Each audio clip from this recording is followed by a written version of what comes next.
We spent the last 6 lessons looking at the leg weave. It's a very difficult position once you're put into it, so it's important that I show you how to defend against it. The obvious answer is to not let them weave that leg. Keeping your head in the way, keeping the distance between your arm and your shoulder tight so that they can't fit the leg in, that's number one. But let's look at a later defense once they get the leg all the way into the weave. So Fred here is in closed guard. He enters into that leg weave position. He puts that arm. All right, so obviously I want to defend that leg coming in, but I didn't get it. So the first thing that I need to do is take this hand that's between his legs, and I need to roll that hand to the outside. I want to feel my knuckles back here on the back of his thigh. All the way back. You see what I'm talking about? Now, I'm going to get up on my feet. It's important that I keep a good base, good forward pressure, and I'm going to start to walk away from my hand. It is very important that I keep that hand bound out to the side.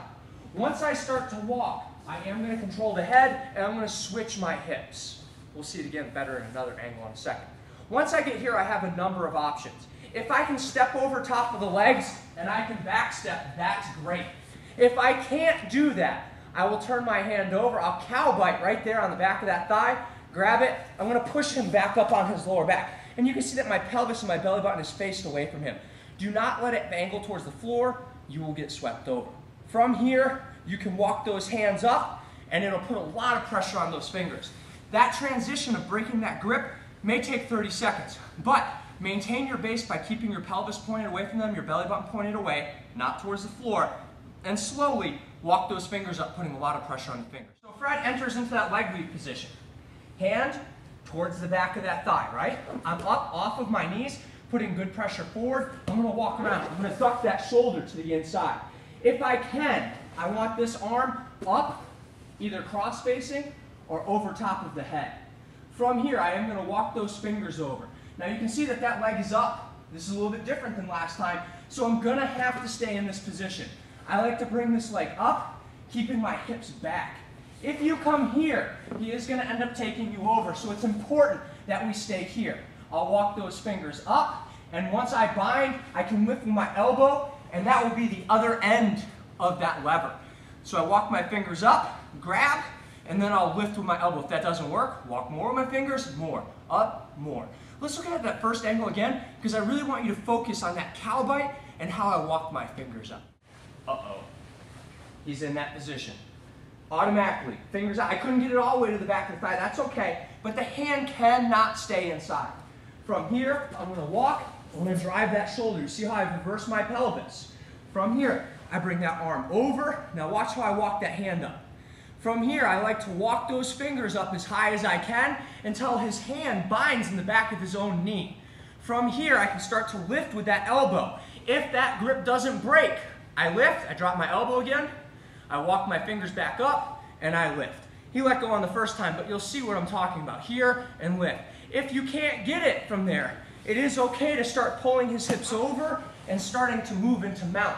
By binding his legs, by stepping over, it'll put extra pressure on his fingers. What you need to remember is he has good leverage. He has a good pulley system that disperses that energy. But what you want to do is you want to up the pressure on his fingers so that you can make it your long lever against those small muscles in his fingers. Very, very, very important that you maintain your base at all times because that leg weave can find you swept at any time. So he enters into that leg weave position. Number one. Look, I walk those fingers out. Two, I'm off of my knees.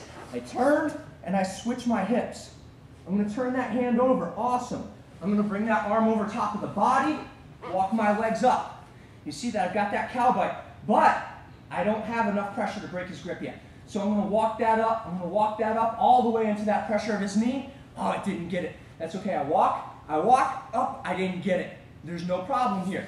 I step back. Bring those legs over. I'll step over top of his leg. Now, I broke it. Did I put myself in butterfly guard? Yes. We can deal with this as a separate problem. It is much different than a leg weave, especially when I'm already past. From here, we have a lot of options, guys. The leg weave is a really, really dominant position. As you start playing it, you're going to realize it is very difficult to defend against, and what you'll start doing is defending a lot earlier. Do not let that leg weave around. You're probably going to get swept. The options are very limited. You can do some acrobatic stuff, but as far as simple, methodical things, make sure you roll your wrists to the outside and make sure you maintain a good base with your body by pointing your pelvis towards their hips.